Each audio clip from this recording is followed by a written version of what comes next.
We were working in a clinic where we went in, we engaged all the people, trained all the people, brought them together, did a high-level map, understood what their process was so we can start the Gemba walk or the process walk. We deep dive into the process, we walked with them, we engaged them, we engaged their leaders, we listened to them, we looked at all the details that goes into the process of taking care of the patient and coming out with one current state which had all the process steps, all the inefficiencies, and we found out there were redundant steps. Same file was touched 5 times. The patients and the technicians were walking back and forth.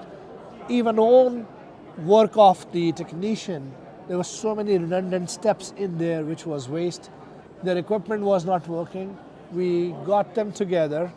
The wait time of the patient was reduced from 1.5 hours to half an hour. Just a small example.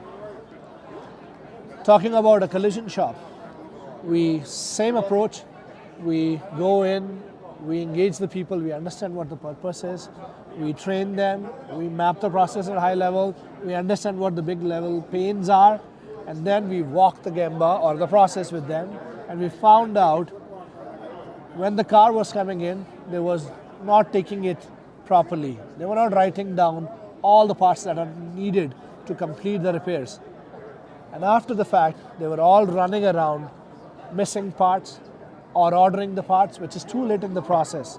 Or a body guy doesn't finish his job right and it goes to the prepping station. Prepping station is spending half an hour reworking what could have been done in the previous station. We improved their communication. They started meeting every day, talking about the numbers, the quality, and soon they started to improve and their time reduced from 10 days to 7 days from start to the finish.